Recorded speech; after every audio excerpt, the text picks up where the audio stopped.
Good morning, students. Our today's topic is heating effects of electric current and its various applications. Students, you must have noticed in your daily life that after moving some time, your fan get heat up and some other appliances also they get warm. So why they get warm, and is it always annoying to get warm, or it can have some useful applications? Let us discuss about these facts in today's topic. A great scientist, James Prescott Joule, he gave various facts about the heat and the heating effect and some more facts. So in 1841, James Prescott Joule gave a law about heating effect of current. What is heating effect of electric current? That when electricity passes through a high resistance wire like nichrome wire, the resistance wire becomes very hot and produces heat. This effect is known as heating effect of current. Why the wire get heat up? Actually, when these electrons move through a wire, then they collide with the other atoms of the conducting wire and as well as other electrons, and due to these collisions some of their energy get converted into heat. If they are moving through across a copper wire or a good conducting wire, then their less energy is converted into heat. But if these electrons passes across a high resistive wire, then their maximum energy, or we can say most of energy, get converted into heat, and they get heat up very large amount. So, let us derive an expression for heat produced. So, for examination point of view, it is an important question that derive equation mathematically. Let us consider, let an electric current I flows through a resistor having resistance equal to R and across potential difference V. As we all know beta, potential difference, or we can say voltage coming to our houses, that is 220 volt. Now the charge Q flows through the circuit for time t. Then work done in moving a charge Q of potential difference V is W is equal to VQ, as we discussed in topic of potential difference, that is V equal to W by Q. So W equal to VQ. Now as we know that Q is equal to IT. Q is charge, I is current and T is time. So W is equal to VIT. In place of Q we have placed IT. If this whole work is converted into heat in case of very high resistive wire, therefore this W is equal to heat is equal to VIT, because we know that work can be converted into energy, and if an object having energy, it can do work. So heat is also a energy. So work equal to heat equal to VIT. Now applying Ohm's law in this equation, that is I is equal to V by R. If we place in place of I, that is equal to V by R, so it will be V square divided by R. So we get this equation. This equation 1, this equation 2. These both equations are the equations which gives the heat produced in a wire. Now again similarly we use Ohm's law, that is V is equal to IR in equation 1. If we put again, then in place of V, if we put I, R, so I into I, that will be I square R T. So we get another third equation, that is H is equal to I square R T, and this equation is known as Joule's law of heating. Very important equation. It will be used in your numericals also. Now in exam, very important question, that what is Joule's law of heating?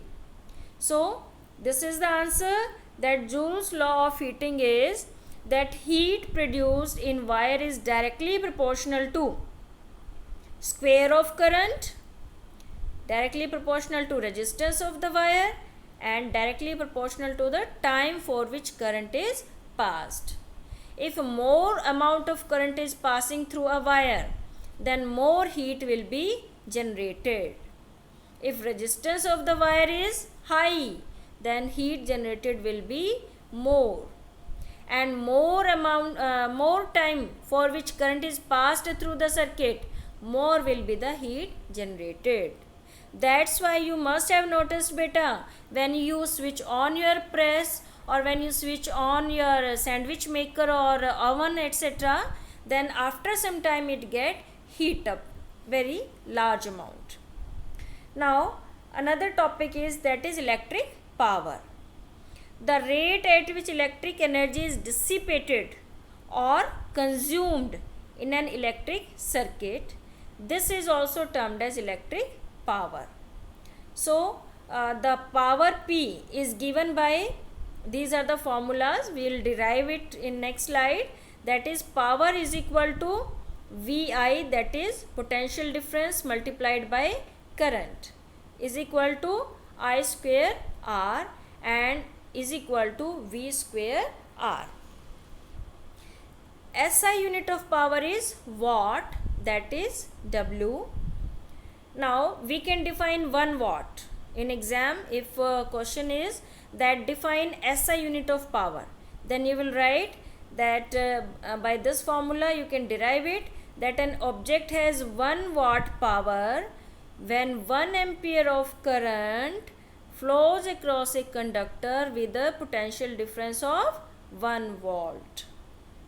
Other large unit of power is kilowatt, that is equal to 1000 watt, megawatt, that is 10 is to power 6 watt, or horsepower, that is 746 watt, etc. Now let us derive equation for electric power. Let an electric circuit, electric current I flow through a resistor having resistance equal to R across potential difference V. The charge Q flows through the circuit for time T. The work done in moving charge Q of potential difference W is equal to VQ. So W is equal to this equation. So this equation till here it is common, just as we derived for heating effect or formula for heat produced. Now here it is the additional step, that an electric power is the rate at which electrical energy is used or work done. So power equal to work done divided by time. So we'll divide work with time. So power is equal to, the formula of work or heat was I square RT divided by T. So it is I square R equal to V square by R, or equal to VI. On this formula, when we'll use Ohm's law, we get this one. When we again use Ohm's law, we get this equation. Now here important point. Although this formula is very easy, but still if you get confused in this formula, here is a shortcut to keep it. Remember that you must have learned one rhyme in your childhood time, that twinkle twinkle little star, twinkle twinkle little star, and now in 10th class you will learn this as twinkle twinkle little star, power equal to I square R, power equal to I square R. And when you remember this formula, then you can remember another also by using Ohm's law. It's not difficult. And also you can remember the formula for heat produced also, because after means in power equal to I square R, and in heat produced multiplied by T. So you can easily learn the formula of power, and along with power you can learn the formula of heat produced also. Now, commercial unit of energy. Commercial unit of energy is kilowatt hour, commonly used known as unit or board of trade unit. You know about this unit, you are very much familiar, because your electricity bill comes in this unit, that how much units you have consumed in this month, and according to that there will be your electricity bill. Now, SI unit of electrical energy is joule. 1 kilowatt hour is the power consumed when 1 kilowatt of power is used for 1 hour. This is the definition of 1 kilowatt hour. Simply you have multiplied this formula, this power with time. So 1 kilowatt hour is the power of the device, and it is worked for 1 hour, and that's why it used the energy of 1 kilowatt hour.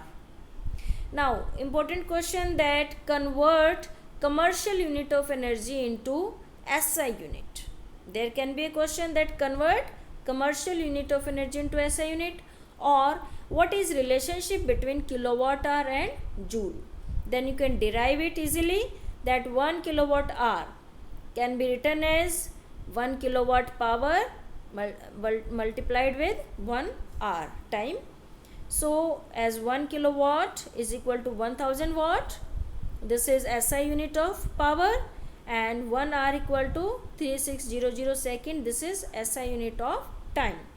We simply multiply it and we get 3 6 and 5 zeros, and then watt into second. Watt into second can be written as joule, and it is a better way to write in the form of powers, because while applying 0 you can commit any mistake. You can write one more extra 0, or you can leave 1 0 while writing it again. That's why you should remember this value, that it is 3.6 into 10 is to power 6 joule. It will be more better. Now, applications of heating effect of electric current. We will study here mainly 3 applications. One is electric heating appliances. As we can see in this picture, these appliances we use at home, and these all are based on heating effect of current. Then more important, that is electric bulb and electric fuse. So let us discuss in detail about these applications. Number 1 application is the electric heating appliances. The electric laundry, iron, electric toaster, electric oven, electric kettle and electric heater, etc. are some of the familiar devices based on Joule's heating. These appliances have alloys, for example nichrome, as heating element. Now you can see this is electric iron beta, and this is the cord. Cord is this wire which you can see outside this electric press, and you use it and you put it in the plug. It is made up of copper wire. From inside it is copper wire, and its outer coating is insulated so that it cannot give any electric shock to you. And the inner part, this is element, and it is actually made up of nichrome. So there will be a question in your in-text question, that why this nichrome wire, or we can say element of this electric iron get heat up, and this copper wire do not get heat up. As this copper wire, it is a very good conductor of electricity, and its resistance is very low. As we have seen in the formula, that heat generated is equal to I square RT. More the resistance, more will be heat produced. In case of copper wire, as resistance is low, so heat produced is also less. But in case of nichrome wire, This nichrome wire is actually alloy made up of nickel and chromium mainly, and some traces of iron and manganese also. It have high resistivity, due to which it have large resistance, more resistance, so more amount of current heat is produced in it. Now important question, why alloys are used as heating elements? So alloys have high melting points, they do not melt, because in these heating elements large heat is produced, and if they have low melting point they will get melt and our appliance will get spoiled. So it have high melting point. Alloys do not oxidize, do not burn readily at high temperatures. If they will get oxidized, then if they get heat up, they will react with oxygen and they will make another compound, so they can again damage the appliance. So alloys have they do not oxidize readily, matlab easily, at very high temperatures. Now alloys have high resistivity, due to which more resistance, and more resistance means more heat is produced. And thermal expansion of alloys is not high, means they will not expand very large when they get heat up, so their symmetry remains same, that will not be destroyed.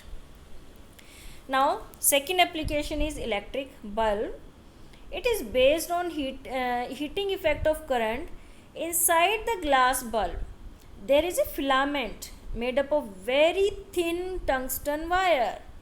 Actually tungsten is a metal, it's not a alloy, it's a metal, but because it is a metal, its resistivity is also small, but it is very thin.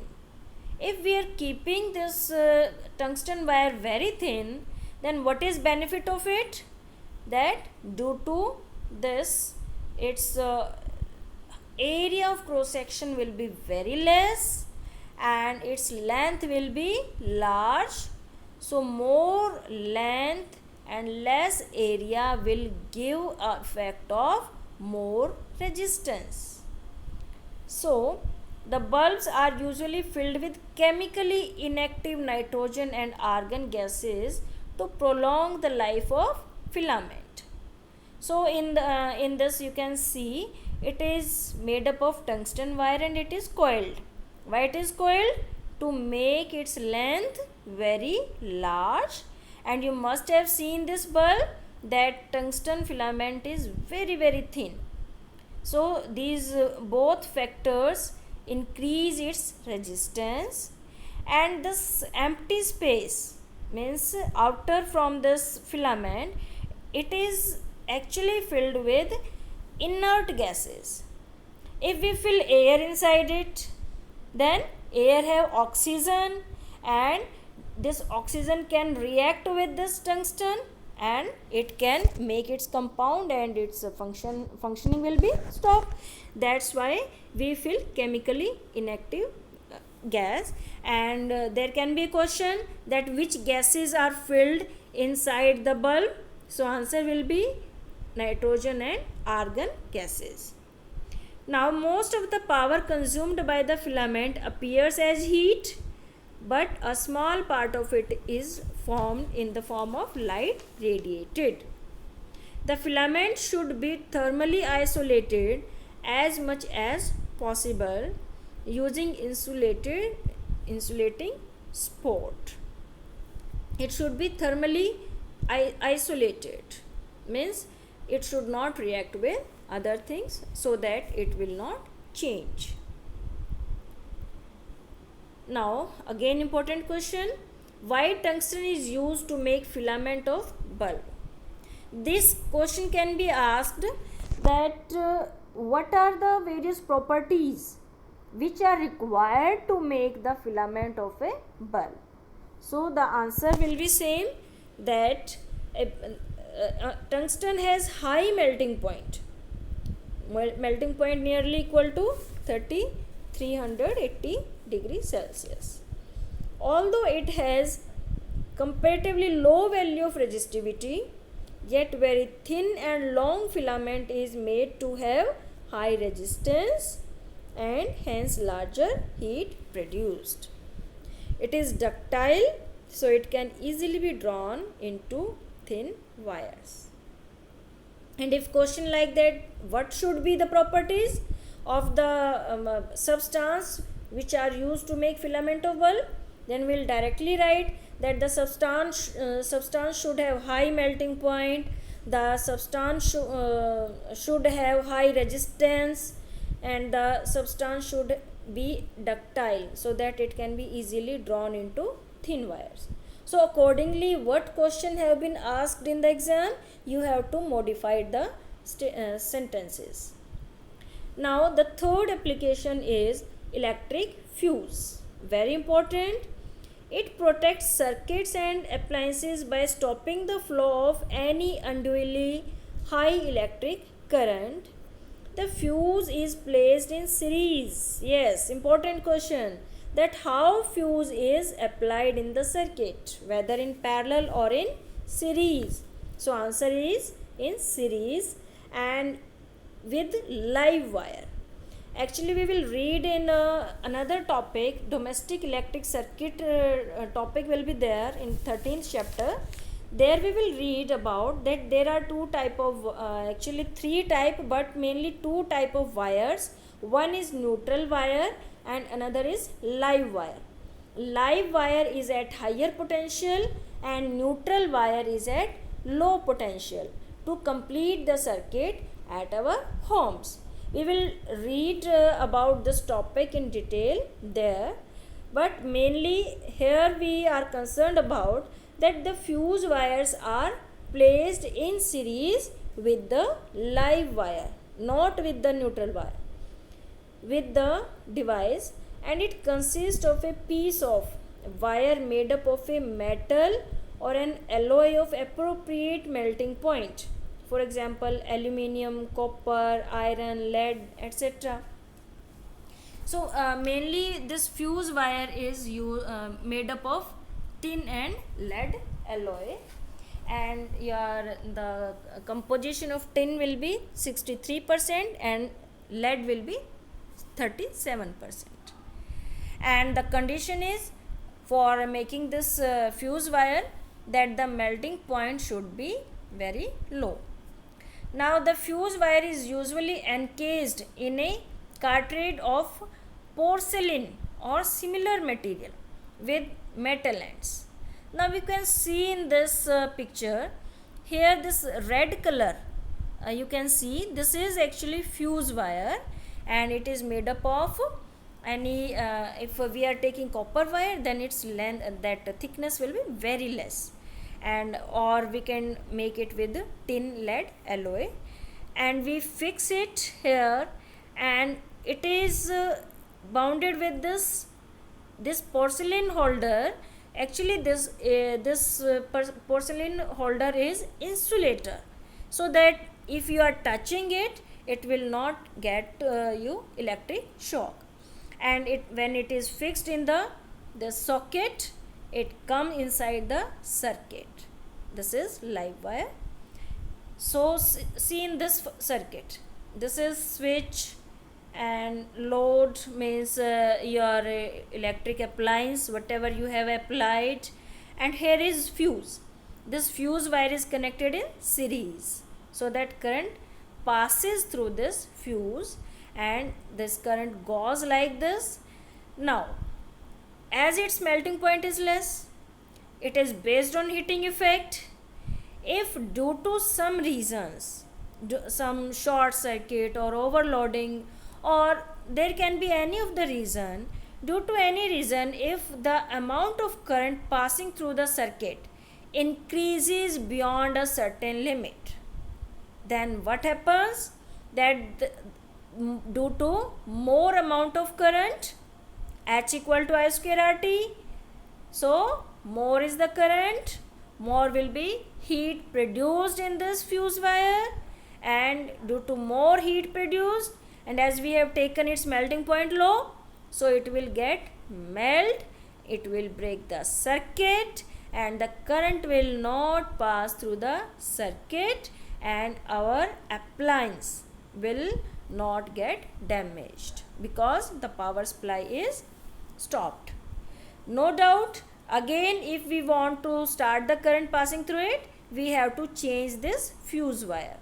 But this fuse wire is very cheap and our appliances were very costly, so these have been saved from the unduly large amount of current. Now the fuses used for domestic purposes are rated as 1 ampere, 2 ampere, 3 ampere, etc. So let us discuss about what is the meaning of rating in next slide. Now important question, very important question, that how does electric fuse works, or why fuse is known as safety device. So here you have to explain the working of fuse. If a current larger than the specified value flows through the circuit, the temperature of fuse wire increases. As melting point of fuse wire is low, the fuse wire melts and breaks the circuit and save our appliances from the damage. Now there can be question in exam that draw a electric circuit which shows the working of fuse wire. Then you have to draw this circuit. This is fuse wire. Actually this S symbol, this is the symbol of fuse, and you have to show such type of simple circuit in the answer of that question. Now what is current rating? Definition is the maximum amount of current that can flow through a fuse without melting it is called its rating. Like if I am saying that we have used a fuse wire of 5 ampere in this circuit, then if amount of current less than 5 ampere is flowing through the circuit, then this fuse wire will not melt and the current will keep on moving properly. But if the current having more value than the 5 ampere passes through this circuit, tries to pass through this circuit, at that time this fuse wire get melt. But before 5 ampere the current can pass through the circuit. So the maximum current that can flow. For example, that an electric iron which consumes 1 kilowatt electric power when operated at 220 volt, then what will be the amount of current drawn by this electric iron?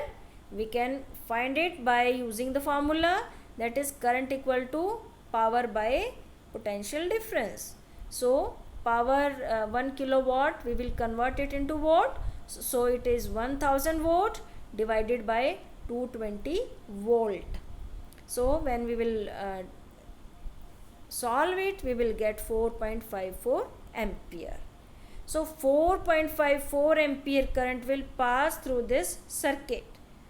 If we want to use a fuse wire in this circuit, then we will use a fuse wire of 5 ampere so that it can allow the amount of current passing through the circuit up to this ampere. But if the current more than 5 ampere tries to pass through the circuit, then this fuse wire will get melt and it will save our this electric iron from the damage. So the fuse wire should be of appropriate current rating. Suppose in the same example we have used a fuse wire having current rating equal to 4 ampere or 3 ampere, then what would happen? This electric iron need at least 4.54 ampere to pass through the circuit. But as the current rating of the fuse wire we have used is 4 ampere, then it will not allow the current more than 4 ampere to pass through the circuit and it will get damaged before the 4 ampere, and our electric iron cannot work properly because it require at least 4.54 ampere. That's why a fuse wire having appropriate current rating should be used in the circuit so that the functioning of circuit will not get affected. Now the topics of all the topics of this chapter have been finished, and we'll discuss in text questions. Why does the cord of an electric heater not glow while the heating element does? First in text question of 218 page, we already have discussed it along with the topic. Second question, that compute the heat generated while transferring 96,000 coulomb of charge in 1 hour through a potential difference of 50 volt. Now we'll write the given values: charge, potential difference, and time. Formula is heat equal to I square RT, or simply we can write IT equal to Q, because we have given Q. So potential difference multiply Q, directly we get the answer. Here we need not to do any use of this 1 hour, it is extra. Now third question is, an electric iron of resistance 20 ohm takes a current of 5 ampere. So resistance is given, current is given. Calculate heat developed. H we have to find and time is given. So directly formula based question, we'll use H equal to I square RT and we'll multiply and we'll get the answer. Don't forget to write the units. Now in text questions of page number 220, that what determines the rate at which energy is delivered by a current? So rate of delivering of energy is known as electric power. An electric motor takes 5 ampere from a 220 volt line. Determine power of motor and energy consumed in 2 hours. So we will use, first of all we have written all the given things, then power P equal to VI, V given, I given, 1100 watt is the power, and for energy consumed it is power into time. Power is 1100 watt, time is 2 hours. So it is 2200 and unit will be watt hour because we have taken watt. And when we'll convert it into kilowatt, we'll divide it by 1000 and we will get 2.2 kilowatt hour. This will be our answer. So better do all the questions, solved questions also, read from your NCERT and do the practice of these in text questions. We will discuss exercise questions in next class. Thank you.